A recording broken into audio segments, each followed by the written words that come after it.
আমরা লাস্ট ক্লাসে তাহলে যেটা আলোচনা করে আসলাম, এই অঙ্কটার আমরা যদি এই অঙ্কটার এই জায়গাটা চেঞ্জ করে দিয়েছিলাম, আগের 1 নম্বর প্রবলেম থেকে উত্তরের প্রবলেম থেকে এই জায়গাটা চেঞ্জ, মানে এই দুই কানেকশন কনফিগারেশনটা বদলে দিলাম, এখানে ডেল্টার জায়গায় ওয়াই করে দিলাম, এখানে অপরিবর্তিত রাখলাম, আর নিউট্রাল গুলো জেনারেটরের নিউট্রাল গুলো একটা রিঅ্যাক্ট্যান্স জুড়ে দিয়েছি, তাতে করে অঙ্কের একই অঙ্ক ডাটা সব সেম, পরিবর্তনটা তোমরা এখানে আলোচনা করে এসেছি। পজিটিভ নেগেটিভ সিকোয়েন্সে কোনো চেঞ্জ হয় না, শুধু জিরো সিকোয়েন্স রিঅ্যাক্ট্যান্সের যে আমাদের ডায়াগ্রামটা চেঞ্জ হয়ে গেছে, যেহেতু এখানে দুটোই ওয়াই ট্রান্সফরমার দুই দিকে, অতএব এটা দুই দিকে কানেক্টেড। এইদিকে ট্রান্সফরমারের জেনারেটর সাইডটা যেহেতু ডেল্টা, অতএব জেনারেটর সাইডটা এটা ট্রান্সফরমার এটা সরাসরি কানেক্টেড হয়েছে টু দি গ্রাউন্ড, আর এটা ওপেন রয়ে গেছে। এইটার ইকুইভ্যালেন্ট রিঅ্যাক্ট্যান্সটা ভাঙলে, এইসব ভেঙে ঠেঙে ফেললে, এই মেশড ডেল্টাকে যদি ওয়াই করে ফেলে এরকম হবে। এটা হচ্ছে যেহেতু আইডেন্টিক্যাল, অতএব এই 0.3 ডিভাইড বাই 3 হবে এর একটা টার্মস। এইভাবে এটা আইডেন্টিক্যাল, প্রত্যেকটাই বার হয়ে এসছে, এবং এইভাবে আমরা ক্যালকুলেট করে নিয়ে এসেছি। ক্যালকুলেট করে নিয়ে এসে এর ইকুইভ্যালেন্ট রিঅ্যাক্ট্যান্স ক্লিয়ারলি বোঝা যাচ্ছে, এই সাইড দিয়ে একটা সিরিজে, এই সাইড দুটো সিরিজে, এখানে এসে এই দিকে চলে যাচ্ছে, কারণ নেটওয়ার্কটা এরম আকার নিচ্ছে, সেখান থেকে এরম আকার নিচ্ছে, এখান থেকে ইকুইভ্যালেন্ট হচ্ছে এরম। এইভাবে পজিটিভ নেগেটিভ জিরো সিকোয়েন্স কারেন্টটা বার করে নিয়ে এসেছে, যেহেতু তিনটা সমান বার করা হয়েছে। তারপরে আমাদের ফল্ট পয়েন্টের আমাদের যদি ফেজ ভোল্টেজ বার করতে হয়, তাহলে সিকোয়েন্স ভোল্টেজটা বার করে নিয়েছি। সিকোয়েন্স ভোল্টেজ বার করার পরে আমাদের ফেজ ভোল্টেজ বার হয়ে এসেছে। এখানে আমরা ইকুয়েশন মানে ম্যাট্রিক্স ফর্মের ইকুয়েশনটা ব্যবহার করেছি, এই তফাৎ হচ্ছে এইটা।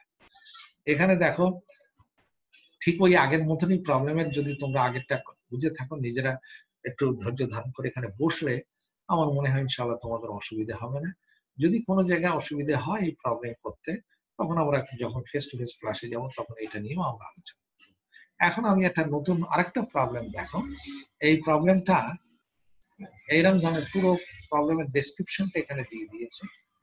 দিয়ে দেওয়ার সিস্টেমটা হচ্ছে এরকম, সিস্টেমটাই এখানে মুছে গেছে। মুশকিল হচ্ছে এটাই, এখানে এই যে এইরকম একটা 1 নম্বর বাজে, এটা 2 নম্বর বাজ, এখানে 3 নম্বর বাজ, 3 নম্বর বাজে কোনো কিছু লোড নাই, শুধু 3 নম্বর বাজে, এই ড্রয়িংটা কেটে গেছে, বুঝতে পেরেছো? একদম আগের মতনই এখানে ট্রান্সফরমার, জেনারেটর ট্রান্সফরমার হয়ে 1 নম্বর বাজে এসছে, এখানে 2 নম্বর বাজে এসছে, এই জেনারেটর ট্রান্সফরমার হয়ে এই 1 আর 2 এর লাইন, 2 আর এখানে 3 নম্বর তার একটা লাইন, আর 1 থেকে 3 নম্বর বাজে তারও একটা লাইন আছে। এই লাইনগুলোর এই প্রত্যেকটা প্যারামিটার গুলো সব এখানে দেওয়া আছে, বুঝতে পেরেছো? সব এখানে দেওয়া আছে। আর অঙ্কটা করতে বলছে কি, determine the fault current for the following faults. এই ফল্ট, বিভিন্ন এইসব ক্যাটাগরি ফল্টের কারণে ফল্ট কারেন্টের মান বার করতে বলছে আর কি। আর এছাড়া এখানে হচ্ছে 100 MVA বেজ, সবগুলো তো বলাই আছে। তো অঙ্কটা দেখো, এখানে এই ঠিক আগের প্রবলেমের অঙ্কের মতনই এইসব ধরে আসলে, ট্রান্সফরমার জেনারেটরের রিঅ্যাক্ট্যান্স, এটা হচ্ছে জেনারেটর রিঅ্যাক্ট্যান্স, যেটা মান দেওয়া আছে 0.15। তোমরা দেখবে জেনারেটর হচ্ছে 0.15, পজিটিভ নেগেটিভ দুটোর সমান 0.05। এটা আসছে, এর নিউট্রালে কিন্তু একটা করে রিঅ্যাক্ট্যান্স জুড়ে দিয়েছে, বুঝতে পেরেছো? এটা দেখেছো, এর ভ্যালুটা এখানে দেওয়া আছে সম্ভবত। দেখো যে expressed on common base 100 p, the generator are running on no load at at their rated voltage and rated frequency with a EMF of E phase in phase, determine the phase currents. এখানে নিউট্রালের কথা, online reactance figure, the neutral of each generator is grounded through a current limiting reactance of 0.1 MVA. এই যে হচ্ছে এই generator গুলোর যে neutral connection আছে সেটাও 0.25, কিন্তু সব 100 MVA বেজে। সুবিধা হয়েছে তো, অঙ্কের বেজ কোনো চেঞ্জ খুব একটা করতে হচ্ছে না, কোনোটাই পিউ ভ্যালু। জেনারেটরের পজিটিভ সিকোয়েন্স, ট্রান্সফরমারের পজিটিভ সিকোয়েন্স, 1 নম্বরের বাস, 1 নম্বরের লাইন, 2 নম্বরের লাইন, 3 নম্বরের লাইন, 2 নম্বর বাস থেকে আবার সেই জেনারেটর ট্রান্সফরমার, এবং এই 3 নম্বর বাজে এখানে হচ্ছে ফল্ট। এই পজিটিভ আর নেগেটিভ দুটো সেম হওয়ার ফলে, মানগুলো সেম হওয়ার ফলে একই হচ্ছে। দেখো নেগেটিভ সিকোয়েন্স, ঠিক আছে তো, নেগেটিভ সিকোয়েন্স নেটওয়ার্কটা অফকোর্স সেখানে কোনো ওই সোর্স টোর্স থাকে না, এই আর কি। তো এখানে নেটওয়ার্ক দুটো সমান, তো এখানে সেই হিসেবে দেখো ভাগ করেছে, এইটাকে ভেঙে ফেললে এইরকম মান হয়। এই ডেল্টা ওয়াই এর এখানে একটা অঙ্কটাকে আমি দেখিয়ে রেখেছি তোমাদের যদি রিভিউ সুবিধার্থে। এই ডেল্টাকে যদি ওয়াই এ কনভার্ট করতে হয় ফর্মুলাটা কেমন হয় এই কথাটা বলে দিয়েছি। যেমন এই ডেল্টা যদি এর লেগের মান বার করতে হয়, যেমন নাকি এখানে এই লেগের মান এটাকে এ বলছি, বার করেছি আমরা এই দুটোর গুণফল ডিভাইড বাই এই দুটো তিনটের লেগের যোগফল, ডেল্টা তিনটে লেগের যোগফল। এরকম হয় যদি এইটা বার করতে হয় x2 বার করতে হয়, x2 বার করতে হয় তাহলে y আর z ডিভাইড বাই তিনটে যোগফল। এরকম ধরনের করে গেছে, এটা তোমাদের জানা আছে আর কি, আগে আমি একটা সেট বোঝানোর জন্য দিয়ে রেখেছি। এখানে দেখো তাহলে এই এইটা সিরিজে আসলো, এটা এখান থেকে যখন ভেঙে দিলে তখন এই নেটওয়ার্ক থেকে যখন ভাঙলে তখন এইটা সিরিজে, এটা সিরিজে, এই দুটো প্যারালালে, এই প্যারালাল ব্রাঞ্চ এইটা আসছে তার সঙ্গে এই ব্রাঞ্চের সঙ্গে সিরিজ, এখানে সিরিজে, এখানে হচ্ছে ফল্ট। তাহলে আমাদের জিনিসটা কিরকম আসলো, এই দুটো প্যারালাল করলে এই ভ্যালু আর তার সঙ্গে এটা সিরিজে ইকুইভ্যালেন্ট Z1 আর Z2 মান হচ্ছে এরকম।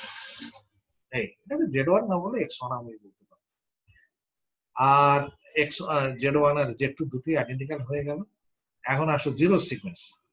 জিরো সিকোয়েন্সে এসে এইখানে কি বলছে দেখো, এই ট্রান্সফরমারটা দুটোই কিন্তু ওয়াই ওয়াই এবং সলিডলি গ্রাউন্ডেড নিউট্রাল, কিন্তু এইখানে এসে এই সাইডটা ডেল্টা, এই সাইডটা গ্রাউন্ড, ওয়াই সলিডলি গ্রাউন্ড, যার ফলে জিরো সিকোয়েন্স নেটওয়ার্কের কানেকশনটা দেখো এখানে এসে এইটা হচ্ছে নিউট্রালের 3 গুণ যেটা ছিল সেই 3 গুণ দিয়ে এই হয়েছে, তারপরে জেনারেটরের নিজের ওয়াইন্ডিং এর zero sequence, transformer zero sequence, এই লাইন এখানে এসে যেহেতু এখানে ট্রান্সফরমারের 3 গুণ নিউট্রালের, জেনারেটরের ট্রান্সফরমার, এখানে তো ট্রান্সফরমার না সরি জেনারেটরের নিউট্রালের এই রিঅ্যাকট্যান্স ছিল, তার সঙ্গে 3 দিয়ে গুণ হলো ওয়াইন্ডিং এর নিজের জিরো সিকোয়েন্স রিঅ্যাকট্যান্স, এইটা ডেল্টা হওয়ার ফলে এই সাইডটা কাটা, এটা হয় গ্রাউন্ডেড, এখানে গ্রাউন্ডেড হচ্ছে ওই সাইডটা ওপেন, এটা হচ্ছে ট্রান্সফরমার রিঅ্যাকট্যান্স।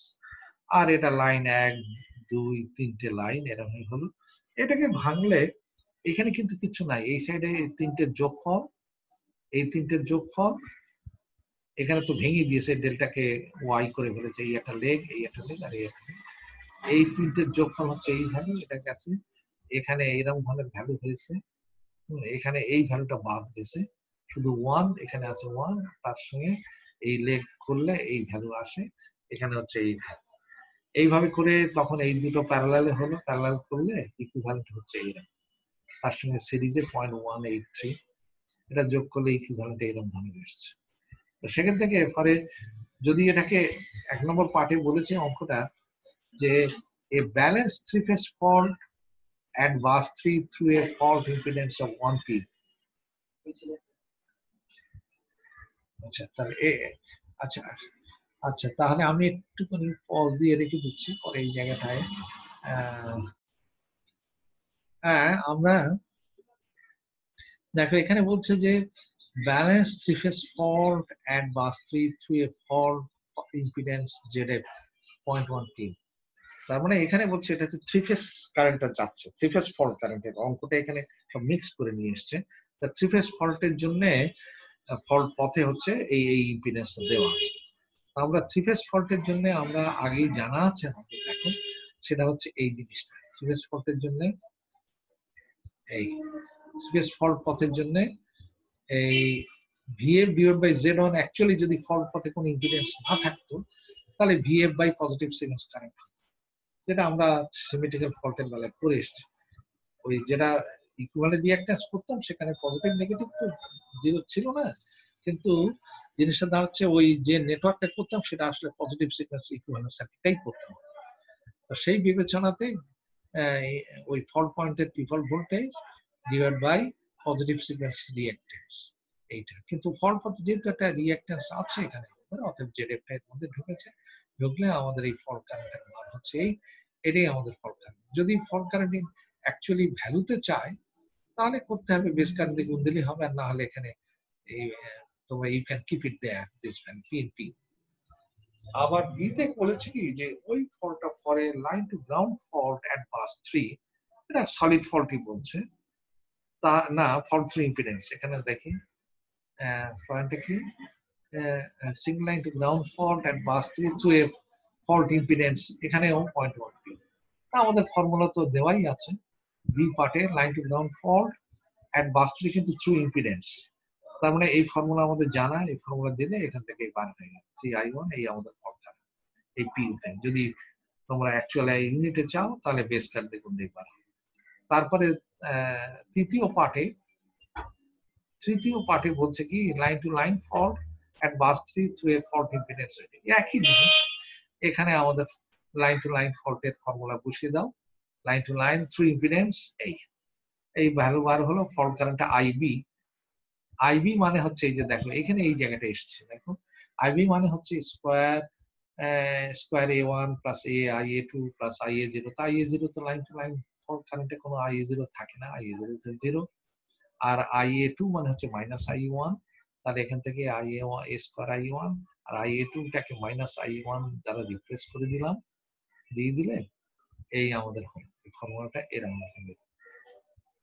ঠিক আছে, এটা মাইনাস IA1, তাহলে I1 কমন নিলে স্কোয়ার মাইনাস এ ভ্যালুগুলো সব বসাবে, এরকম একটা ভ্যালু, এটা পিউতে।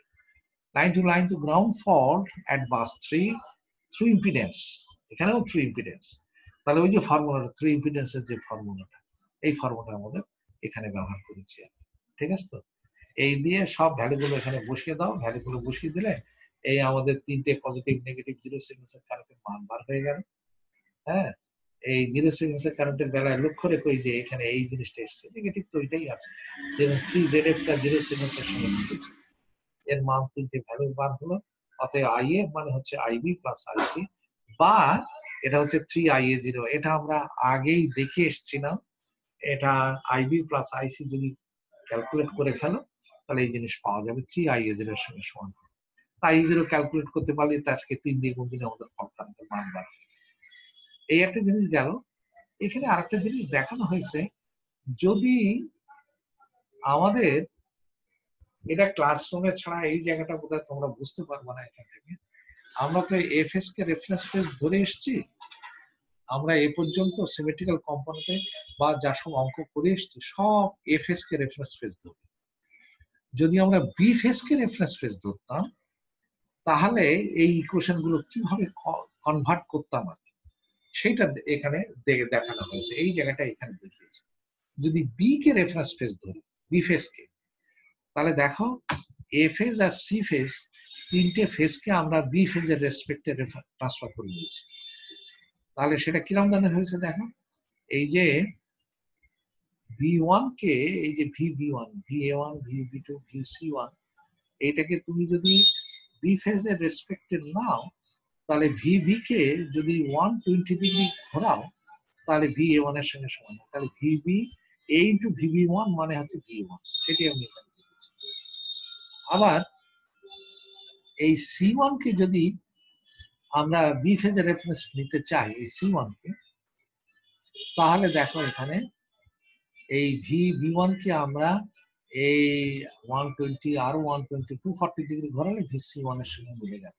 তখন স্কোয়ার VB1 সমান হচ্ছে VC1। এই যে এটা পজিটিভ সিকোয়েন্স থেকে গেল।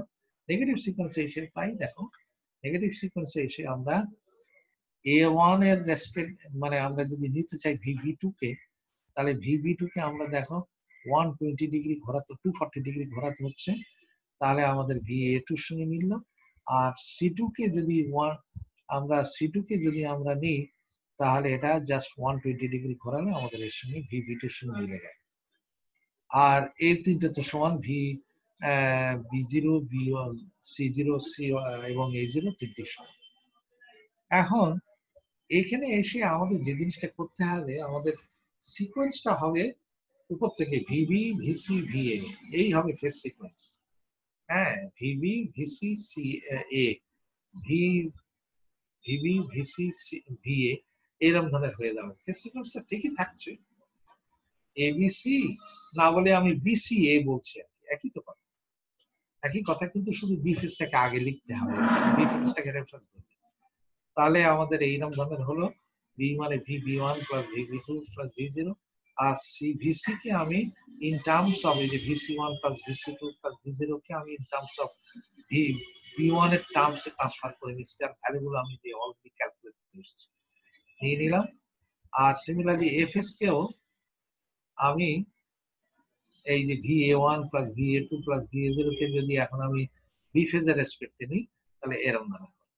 তখন আমাদের জিনিসটা দাঁড়াচ্ছে এরকম ধরনের VB, VC, VC, VA, VB, VC, VA, আর এটা হচ্ছে ম্যাট্রিক্সটা এই আমাদের এই থাকলো, ম্যাট্রিক্সটা 3 থাকলো, VB1, VB2, VB0 ভেঙে ফেললে আমাদের এরকম ধরনের। এটাকে যদি ইনভার্স করে দাও, হ্যাঁ, এইটা VB1 মান বার করতে চাই, তাহলে এটাকে ইনভার্স করলে এই সাইডে নিয়ে আসলে এরকম হবে, এবং সেক্ষেত্রে ইকুয়েশনটা VB1টা হচ্ছে 1/3 VB প্লাস ঠিক আইডেন্টিক্যাল, শুধু VB1, VB2, V0 এই হবে সিকোয়েন্সটা, মনে রাখতে। আর এই যে ফল্ট কারেন্ট আমরা নির্ণয় করেছি, বিভিন্ন জাতের ফল্ট কারেন্টের একটা সামারি এখানে আমি দিয়ে রেখেছি তোমাদের সুবিধার্থে, যে বিভিন্ন জাতের ফল্ট যদি হয় তাহলে এটা সলিড ফল্ট আর এটা ফল্ট থ্রু ইম্পিডেন্স। এই জায়গাটা কেটে গেছে, ঠিকই আছে, কিন্তু এইটা হচ্ছে সলিড ফল্টের বেলায় 3 ক্যাটাগরি, আর এখানে 3 ক্যাটাগরি হচ্ছে ফল্ট থ্রু ইম্পিডেন্স জেনের। তো এখানে সিঙ্গল লাইন টু গ্রাউন্ড ফল্টে কেমন হবে এই সব দেখানো হয়েছে। হ্যাঁ, single line to ground, line to line ফল্টে কেমন হবে, আর লাইন টু গ্রাউন্ড ফল্টে কেমন হবে, সবগুলো দেখিয়েছি। এটা হচ্ছে সলিড ফল্ট, এটা হচ্ছে ফল্ট থ্রু ইম্পিডেন্স, এটা solid fault, fault through impedance.